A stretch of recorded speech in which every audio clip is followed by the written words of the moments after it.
IFRS 17 atau PSAK 117 itu sebenarnya adalah aturan standar terbaru Oh, oke.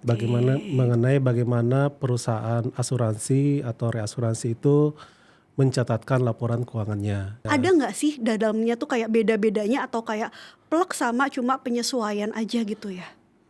Secara garis besar sih sama sih Mbak, nggak ada yang perbedaan karena memang PSAK atau IFRS 17 ini kan sebenarnya tujuannya itu adalah membuat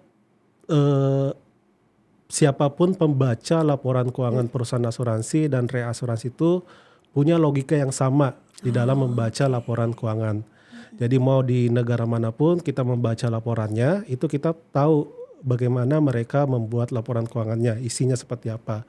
Sehingga memang sengaja dibuat suatu standar internasional yang berlaku secara umum supaya kita semua ini bisa mengetahui, bisa mengcompare antara laporan keuangan suatu negara dengan perusahaan reasuransi lain di negara yang lain.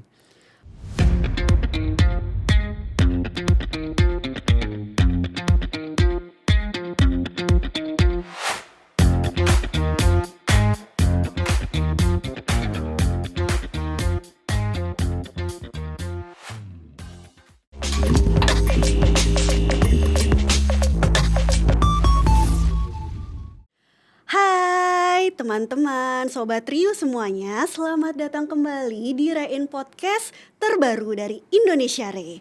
Perkenalkan, saya adalah Laras Prabandini Sasongko atau biasa dipanggil Laras. Saya dari Indonesia Re Institute, tepatnya saya membawahi Departemen Institute Learning Center.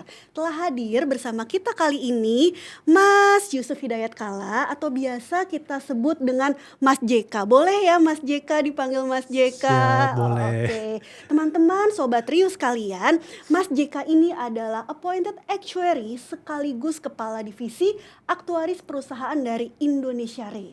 Untuk kali ini kami akan membahas terkait dengan update regulasi perasuransian di Indonesia sekaligus juga update implementasi IFRS 17 atau PSAK 117 yang mana mungkin sudah sejak 1 tahunan lalu ya Mas JK ya mulai diimplementasikan di Indonesia. Nah, untuk lebih lanjut kita akan sudah menyiapkan banyak nih pertanyaan bagi Mas JK. Tapi sebelumnya boleh dong Mas JK disapa dulu Sobat Riu dan juga sobat-sobat Rein Podcast yang menyaksikan Rein Podcast seri kali ini. Monggo. Halo Sobat Riu semuanya dan sobat-sobat Rein Podcast, selamat sore. Oh udah ya. Oke, itu ada Mas JK ya. Nah kita mungkin untuk mempersingkat waktu kita izin untuk mulai bertanya nih Mas JK. Kami sudah mempersiapkan beberapa pertanyaan yang sekiranya relevan terkait dengan regulasi perasuransian dan mungkin IFRS 17, PSAK 117. Ini karena Mas JK kapasitasnya adalah Appointed Actuary sekaligus Kepala Divisi Aktuaris Perusahaan, kayaknya nggak ada orang lain yang lebih pas buat jadi narasumber Rein Podcast kali ini. Oke, mungkin izin lanjut untuk pertanyaan pertama ya Mas JK ya. Ini pertanyaannya nggak gampang kok. Nggak gampang, nggak susah kok pertanyaannya. Malah bikin Mas JK-nya deg-degan ya teman-teman. Oke, kami izin untuk menanyakan pertanyaan pertama. Nah, mungkin dari awal kita mulai dari yang paling superficial dulu ya Mas JK. Apa sih sebenarnya IFRS 17 itu atau PSAK 117 ya, mungkin bisa dijelaskan apa itu IFRS 17 atau PSAK 117 dan apakah keduanya ini sebenarnya adalah standar yang sama dan regulasi yang sama? Mungkin boleh dijelaskan itu dulu ya Mas. Ya, IFRS 17 atau PSAK 117 itu sebenarnya adalah aturan standar terbaru bagaimana perusahaan asuransi atau reasuransi itu mencatatkan laporan keuangannya. Gitu. Di dalam IFRS 17 itu diterbitkan oleh International Accounting Standard Board. Jadi regulasinya atau standarnya itu berlaku secara internasional.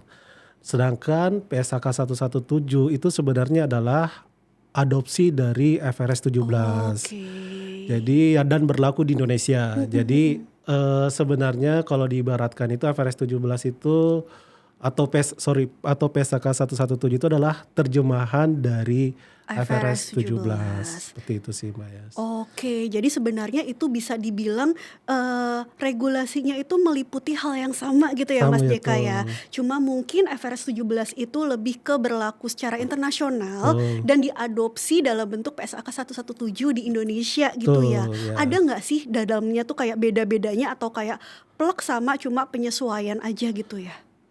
Secara garis besar sih sama sih Mbak, nggak ada yang Mhm. perbedaan karena memang PSAK atau IFRS 17 ini kan sebenarnya tujuannya itu adalah membuat eh, siapapun pembaca laporan keuangan perusahaan asuransi dan reasuransi itu punya logika yang sama di dalam Oh, membaca oke. laporan keuangan. Jadi mau di negara manapun kita membaca laporannya, itu kita tahu bagaimana mereka membuat laporan keuangannya, isinya seperti apa. Sehingga memang sengaja dibuat suatu standar internasional yang berlaku secara umum supaya kita semua ini eh, bisa mengetahui, bisa mengcompare antara laporan keuangan suatu negara dengan perusahaan reasuransi lain di negara yang lain.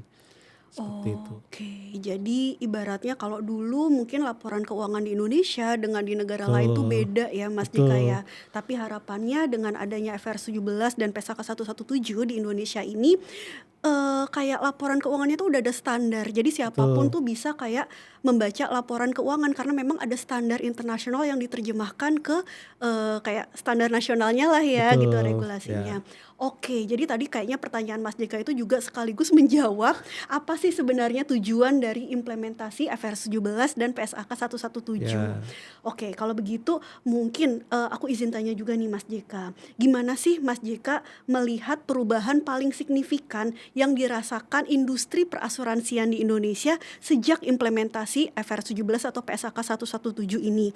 Apakah misalnya kayak membuat laporan keuangan jadi lebih susah, lebih ribet, atau kayak perlu cross check berkali-kali, atau kayak gimana sih, kan pasti ada perubahan ya Mas JK ya, ya, namanya beda standar. betul. Nah, apa sih bedanya? Eh, Perbedaannya cukup banyak ya Mbak Yas. Karena memang banyak hal yang berubah secara signifikan. Pertama dari sisi data. Data kalau kita berkaca di FRS 4 atau PSAK 104 itu kita mungkin suatu perusahaan itu mungkin ada beberapa perusahaan yang dalam menyiapkan datanya itu tidak perlu eh, granular atau detail.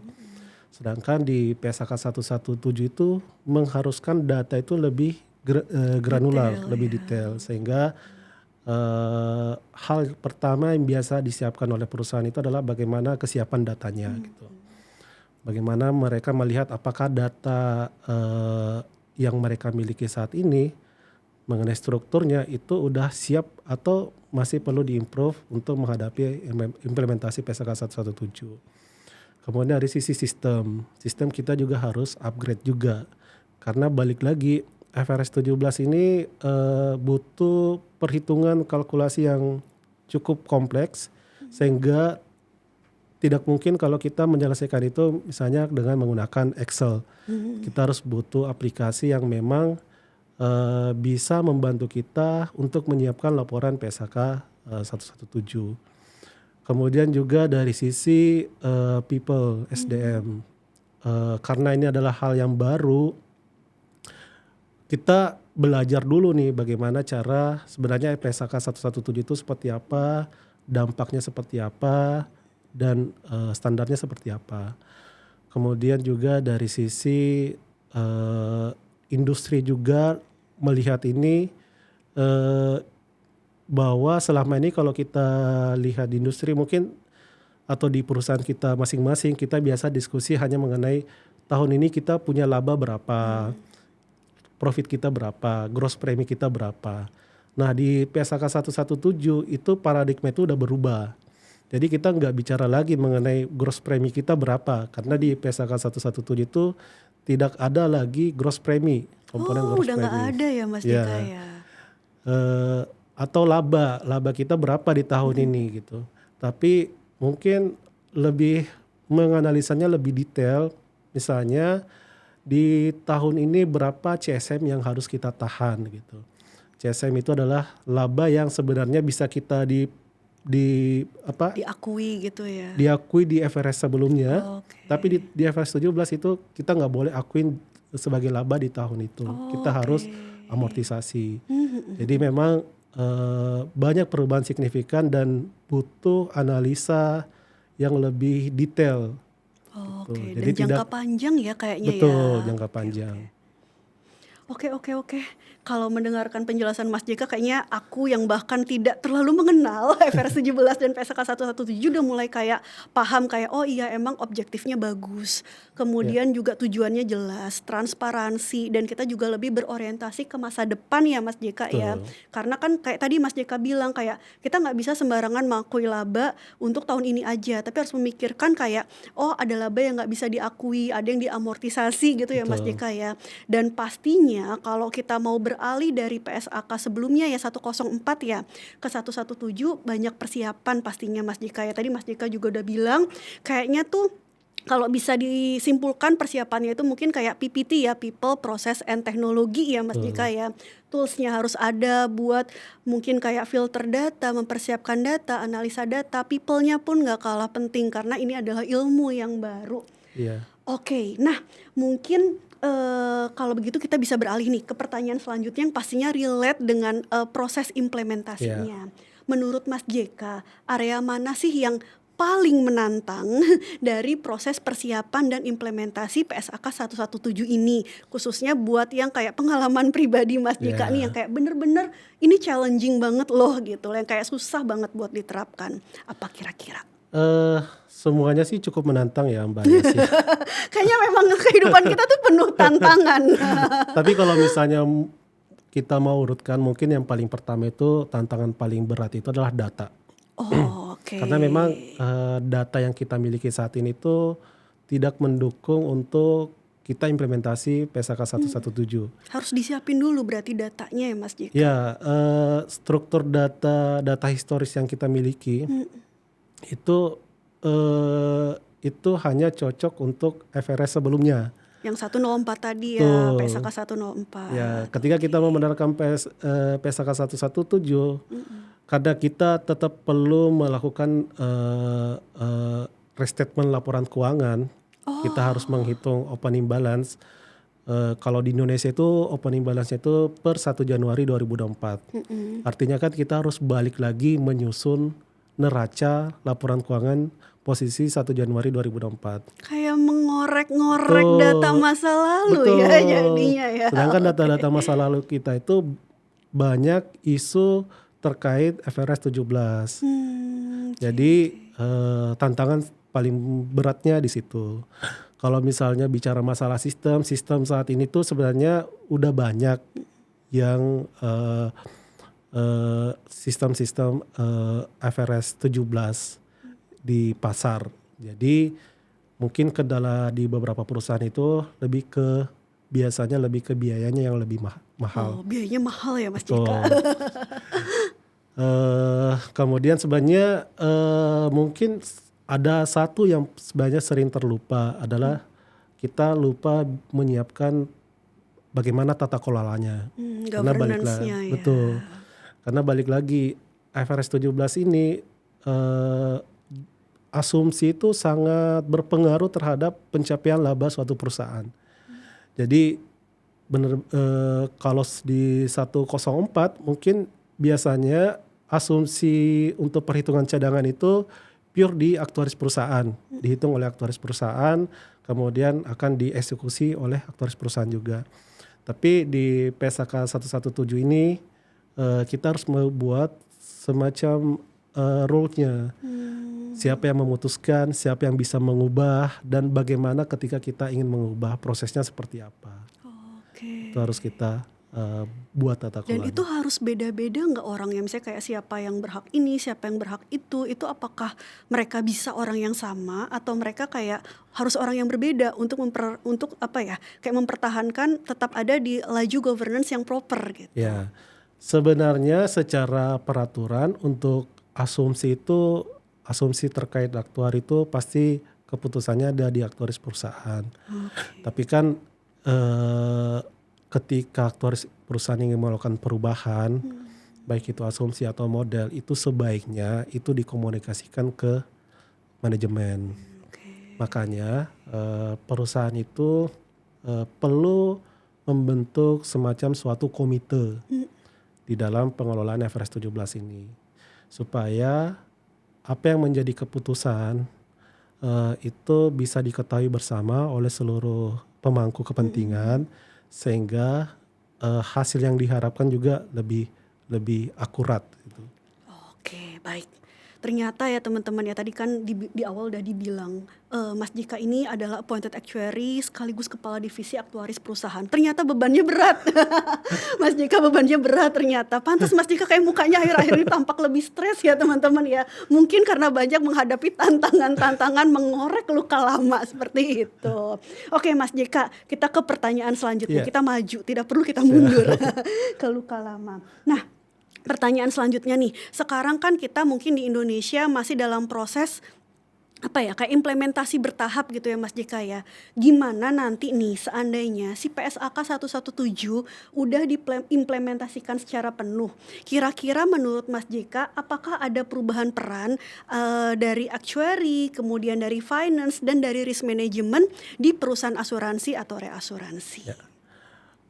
Sebenarnya secara peraturan OJK, PSAK 117 itu perusahaan itu udah wajib implementasi penuh PSAK 117 itu per 1 Januari 2025. Jadi memang harusnya udah implementasi Ya, penuh betul. ya. Nah, dan memang benar kata Mbak Yas, memang peran aktuari, terus peran accounting, finance, accountant, risk management, kemudian risk management gitu ya. itu banyak mengalami perubahan. Kalau sekarang kan kita mungkin sering dengar istilah namanya akuntaris. IFRS 17 itu ada istilah baru muncul mengenai akuntaris. Akuntaris Baru itu adalah lagi nih teman-teman. akuntaris itu adalah akunting dan aktuaris. Wow, kayaknya itu akunting udah berat, aktuaris udah berat. Ini adalah orang yang paling menanggung beban ya di perusahaan kayaknya. Jadi di IFRS 17 ini accounting itu perlu memahami aktuaris. Aktuaris pun perlu memahami proses accounting. Karena kalau tidak, aktuaris tidak akan bisa menceritakan apa yang terjadi di laporan keuangannya. Makanya dia perlu belajar accounting ya si Betul. actuarisnya. Dan sebaliknya. Dan sebaliknya, accounting tidak memahami prinsip aktuaris, mungkin akan bingung bagaimana cara Perhitungan, mencatatkannya. pencatatan, oke. Terus bagaimana efeknya gitu. Sulit untuk menjelaskan itu. Kemudian dari sisi risk management tentu balik lagi mengenai penguatan tata kelola, khususnya di implementasi PSAK 117. Yang tadi Mas JK bilang ya, governance-nya juga harus kuat gitu ya, karena ada PIC yang bertugas untuk approve, kemudian untuk menghandle ini itu kan pastinya merupakan rangkaian lah ya gitu dalam implementasi IFRS 17. Nah, berarti sekarang tuh sebenarnya udah harus implementasi secara penuh ya Mas JK ya sejak Januari 2025 itu. Ya, seharusnya sudah Seharusnya ya, Mbak. Kenyataannya gimana nih? Kalau boleh di spill dikit, apakah emang sekarang sudah penuh atau mungkin kayak ada toleransi gitu karena memang challenging ya kalau implementasi secara penuh. Jadi sebenarnya saat ini kita masih di Indonesia ya, itu prosesnya masih paralel run. Artinya setiap bulan tetap menghasilkan laporan keuangan versi PSAK 104 dan untuk laporan versi PSAK 117 tuh dari OJK itu meminta untuk disubmit setiap triwulan.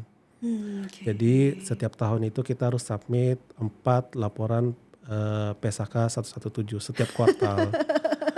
PR sekali. Betul.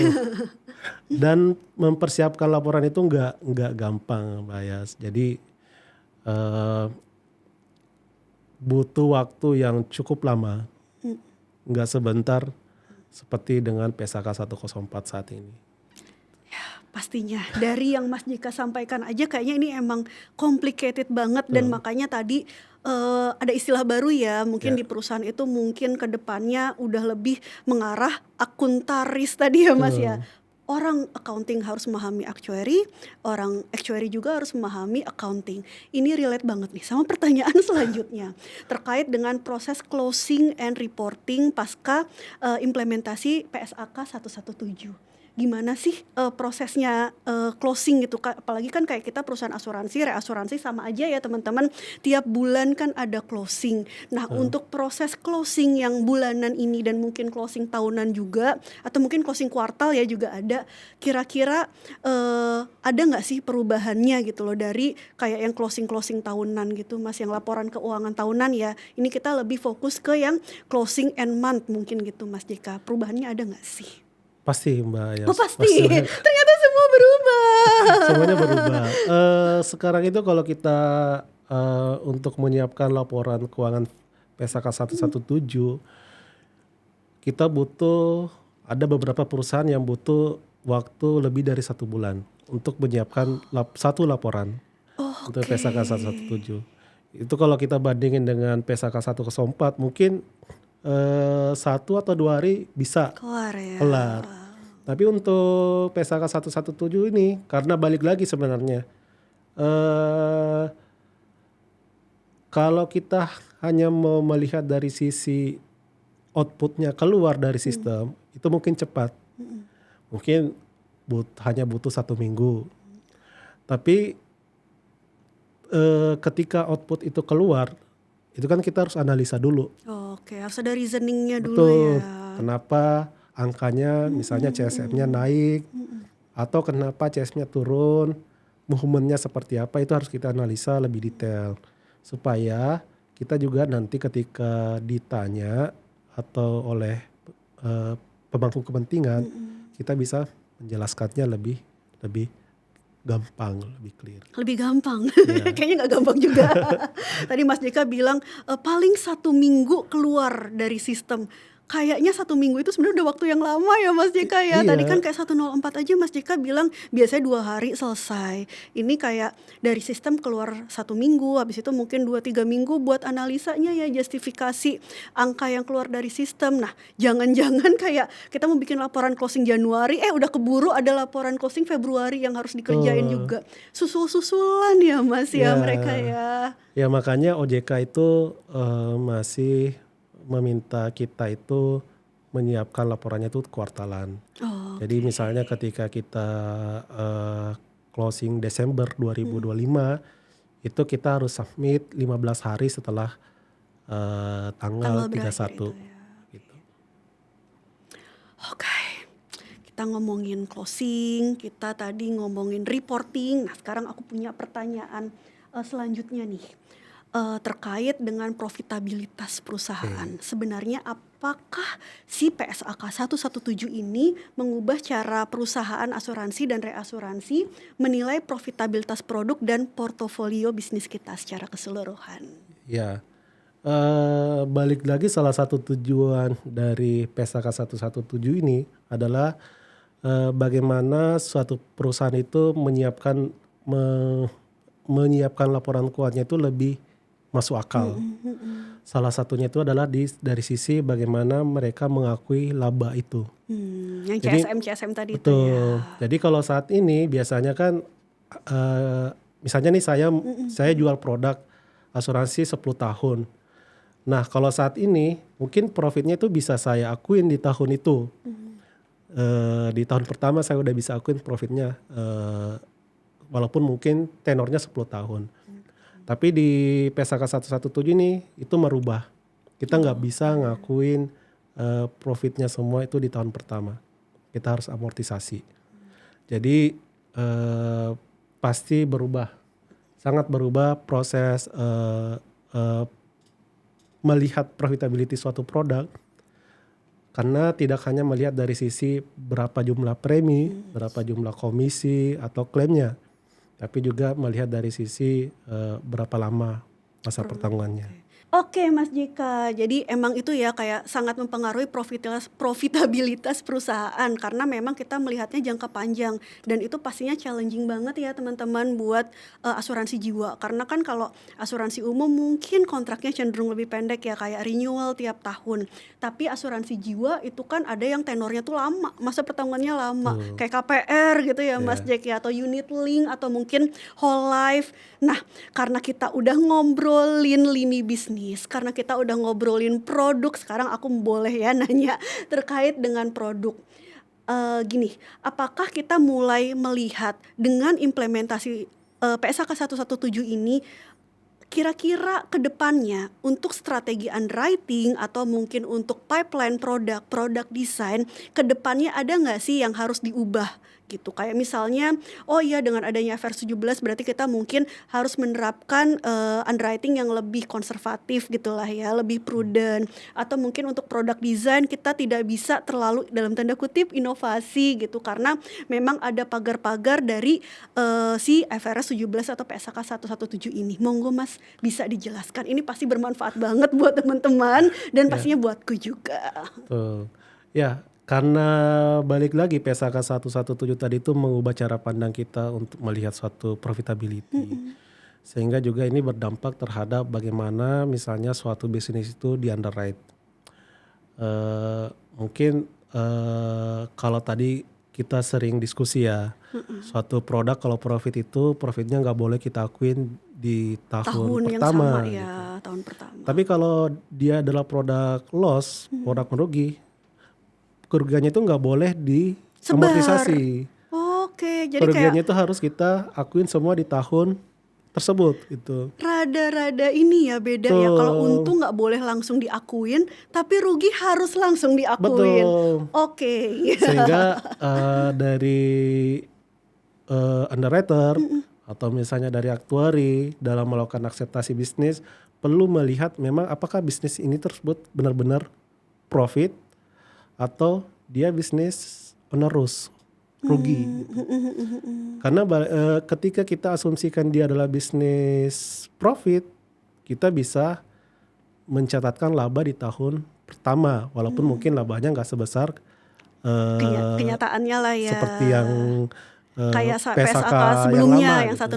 104 ya. Betul, Tetap ada yang diamortisasi tadi betul, ya. Oke. betul. Tapi kalau dia produknya rugi, ruginya itu semua harus diakuin di tahun tersebut gitu. Oke. Jadi bagaimana proses melihat kembali bagaimana melakukan akseptasi bisnis, akseptasi produk itu benar-benar kita harus jaga supaya semua produk kita itu benar-benar kita bisa hitung berapa profit marginnya. Oke Mas JK, udah notice banget nih. Jadi Betul. memang ada rules-nya ya yang sangat membedakan nih dalam pengakuan profitabilitas dan kerugian sehingga mungkin ke depannya teman-teman dari underwriting, dari actuary, dari produk juga ya Mas JK ya harus rada berhati-hati karena kembali lagi si PSAK 117 ini mengutamakan jangka panjang gitu ya. Kayak Betul. kita harus stabil, kita harus sustain lah ya gitu portofolio kita. Oke, noted.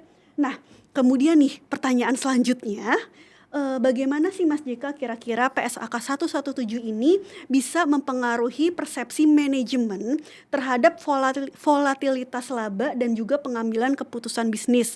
Balik lagi karena kan kita pastinya pengen profit ya dan gimana Betul. sih pastinya kayak keputusan bisnis ini mungkin banyak pengaruhnya dengan faktor governance dan risk management yang tadi. Ya. Nah, di salah satu hal yang mendasar di PSAK 117 ini kan ada yang disebut sebagai risk adjustment.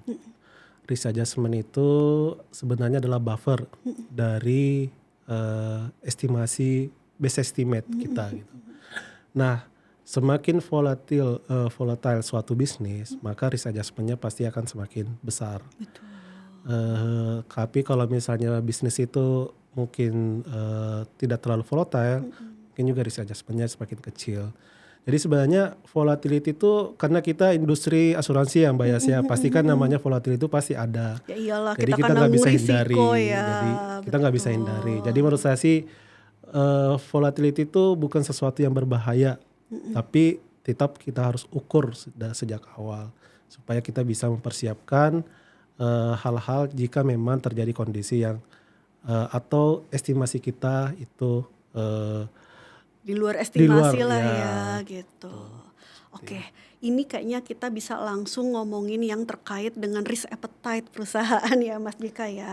Mungkin bisa diceritakan nih gimana PSAK 117 ini bisa mempengaruhi risk appetite, kemudian juga mungkin kayak capital planning gitu ya Mas JK ya. Karena kan pastinya ini harus diatur lebih konservatif jika dibandingkan waktu si PSAK 117 belum diimplementasikan. Mungkin Mas JK ada insight nih kira-kira apa aja sih yang perlu kita perhatikan khususnya dalam risk appetite, capital planning, kemudian juga manajemen solvabilitas dari perusahaan asuransi dan reas. Ya.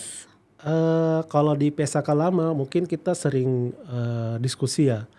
Ketika kita misalnya diskusi itu gross preminya berapa, top line-nya berapa. Oke. Jadi kita hanya mungkin melihat pertumbuhan suatu perusahaan asuransi atau perusahaan reasuransi dari indikator gross premi, tanpa mungkin melihat apakah gross premi itu adalah sesuatu yang menghasilkan profit bagi kita atau sebenarnya gross premi itu memberikan kerugian bagi kita. Kayak bom waktu ya, Betul. jangan-jangan. Betul. Jadi salah satu yang harus mungkin berubah di perusahaan itu adalah perusahaan mungkin tidak akan terlalu agresif jika memang suatu kondisi portofolio itu memang tidak sehat atau memang merugi. Karena balik lagi Mbak Yas, PSAK 117 ini tidak mengenal namanya gross premi. Oke. Dan ketika bisnis itu rugi, kita semua harus ngakuin di tahun pertama. Jadi sayang dong manajemennya udah capek-capek nyari bisnis, Benar. anggaplah, tapi dia harus udah misalnya preminya long time 10 tahun, dia nggak bisa ngakuin semua di tahun pertama gross premi itu. Tapi karena dia bisnisnya ruginya harus diakuin semua di tahun pertama itu gitu. ya, benar. Oke. Sangat make sense ya, dalam artian kayak oh ya tujuannya kita sebenarnya paham ya Mas Iya. Dika ya. Cuma pastinya karena ini adalah sesuatu yang beda dari PSAK sebelumnya, pastinya ini masih menjadi kayak hal yang perlu banyak adjustment mungkin gitu ya Mas Jack ya. Nah sekarang kita mungkin ngobrolin relasi nih antara Indonesia Re ya, dalam hal ini pastinya Indonesia Re sebagai perusahaan reasuransi, bagaimana sih pastinya ada perubahan kan ya. Kita pastinya kan sebagai perusahaan reasuransi mendapatkan data dari perusahaan asuransi, shading kita, baik dari asuransi umum maupun asuransi jiwa. Dengan adanya sih implementasi PSAK 117 ini, kira-kira ada nggak sih yang berubah gitu loh, dari mungkin kayak relationship atau mungkin kayak kebutuhan data kita gitu antara Indonesia Re dengan klien kita, shading companies ini. Ya pasti banyak perubahan ya Mas, dari sisi relasi kita dengan seeding company, terutama kebutuhan data gitu. Karena balik lagi IFRS 17 ini atau PSAK 117 ini membutuhkan data yang lebih Granular tadi granular dibandingkan dengan PSAK 104. Kemudian yang kedua adalah kita masing-masing mau bisnis yang profit gitu. Kan nggak mungkin satu yang untung satunya rugi gitu, atau dua-duanya rugi gitu kan. Kita nggak mau seperti itu. Jadi kita dalam melakukan seleksi resiko mungkin akan lebih ketat lagi gitu. Akan lebih prudent lagi gitu. Kemudian mungkin ketika kita dengan seeding, kebutuhan data tadi itu memang di satu sisi ini memberatkan ya, baik mungkin di perusahaan reas maupun di perusahaan asuransi ketika kita minta tambahan data yang cukup banyak gitu. Tapi balik lagi, ini semua supaya kita punya pemahaman mengenai suatu resiko itu sama antara perusahaan asuransi dan perusahaan reasuransi, seperti itu. Oke, jadi ya ibaratnya nih ya Mas JK, kayak kita ingin menempatkan kita ada di perahu yang sama kok, di Betul, sisi yang sama gitu. Kayak kita tuh punya objektif yang sama, gimana caranya supaya kita bisa data granular ini bukan buat kepentingan kita aja betul, atau bukan buat kepentingan regulator aja, tapi kayak betul, buat kepentingan kita bersama supaya portofolio kita tuh nggak cuma bertumbuh tapi sustain gitu ya Mas betul. JK ya. Ya, Oke, itu ya mungkin, harus menjadi catatan kita dan mungkin itu bisa apa ya, kita emphasize terus gitu loh saat kita, meminta data gitu ya ke shading karena jujur nih, data ini kan menjadi satu topik yang sensitif betul, ya dan mencari, mengumpulkan, mengirim data itu kan pastinya nggak mudah gitu betul. ya. Apalagi dengan adanya mungkin ya regulasi-regulasi yang ada saat ini. Jadi ya mungkin itu yang bisa kita tekankan ya Mas JK Ya, ya ke teman-teman di shading companies. Nah, pada akhirnya kita sampai di pertanyaan terakhir teman-teman. Hore! Nah, pertanyaan terakhir dariku untuk sesi kali ini, apa sih sebenarnya lesson learn yang paling penting dari tahun pertama implementasi PSAK 117 yang perlu diketahui oleh teman-teman dari industri perasuransian nasional? Dan mungkin Mas Jeka bisa kayak ngasih pesan-pesan kayak tips and trick lah gitu loh ya, supaya, proses implementasi ini bisa berjalan dengan mulus dan juga minim tantangan ya. gitu. Oke. Jadi FRS 17 ini atau PSAK 117 ini mungkin kita jangan hanya membatasi bahwa ini hanya berdampak terhadap laporan keuangan. Tapi kita harus melihat secara keseluruhan bahwa PSAK 117 ini sebenarnya merubah paradigma kita melihat bisnis ini gitu. Oke.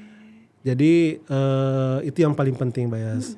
Jadi supaya kita bukan hanya di aktuari atau accounting atau IT mungkin yang sebagai PIC FRS 17 yang lebih aware terhadap FRS 17 ini, tapi semua pihak sebenarnya, Oke termasuk oke. dari sisi underwriter, Mhm. kemudian dari sisi pricing dan sebagainya. Karena balik lagi ini bukan hanya soal angka, tapi ini adalah sebenarnya merubah pola pikir kita, Mindset kita mindset lah kita ya, melihat oke. bisnis kita sendiri, seperti itu sih.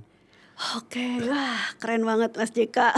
Kayaknya dari tadi tuh, podcast ini adalah podcast yang paling berdaging yang pernah, aku ikutin. Dan Kasih. memang nih, teman-teman ya, jadi, kita, di industri perasuransian itu kan termasuk perusahaan reasuransi, perusahaan asuransi juga, dan teman-teman lainnya yang ada di ekosistem industri perasuransian ini, kita pada dasarnya adalah risk manager ya Mas JK ya. Betul, Jadi nggak cuma si implementasi PSAK 117 ini nggak cuma menjadi tanggung jawab dari teman-teman actuary, teman-teman dari accounting atau finance atau risk management, tapi menjadi tanggung jawab kita bersama. Benar kata Mas JK tadi, yang paling penting sebenarnya adalah bagaimana sih kita bisa mengubah pola pikir kita ya. Mungkin tadinya kita lebih berorientasi pada short term profit gitu ya Mas JK ya, tapi kita bisa memikirkan bagaimana sih perusahaan kita itu kalau profit ya jangan langsung diakuin karena kan kita harus memperhatikan juga ya tahun-tahun berikutnya. Tapi kalau rugi ya mungkin lebih baik di-declare dari sekarang sehingga mungkin kita bisa lakukan evaluasi dan perubahan yang berdampak gitu ya Mas betul. JK ya. Oke teman-teman, sepertinya tadi adalah pertanyaan terakhir dariku. Terima kasih sekali Mas Sama-sama, JK Mbak untuk insight-nya Yas. sepanjang podcast kali ini. Dan teman-teman, kalau aku boleh sedikit info, jadi di bulan Februari ini dari Indonesia Re, khususnya dari Indonesia Re Institute, kami akan ada Island Thematic Webinar yang membahas terkait dengan update regulasi perasuransian dan juga update implementasi FRS 17 atau PSAK 117 di Indonesia. Jadi memang nanti mungkin juga akan dibahas elaborasi dari apa yang Mas JK telah sampaikan di podcast kali ini. Jangan lupa nih teman-teman, selalu pantau medsosnya Indonesia Re. Kita ada banyak medsos ya, mulai dari Instagram, LinkedIn, dan masih masih banyak lagi mungkin bisa dilihat nih medsosnya supaya nggak ketinggalan info-info terbaru dari Indonesia Re. Kalau begitu mungkin untuk podcast kali ini saya Laras dan Mas JK juga kami izin untuk pamit undur diri dan semoga teman-teman sehat selalu. Semoga podcast kali ini juga memberikan insight bagi teman-teman semuanya. Terima kasih. Sampai jumpa di Rein Podcast berikutnya. Bye bye.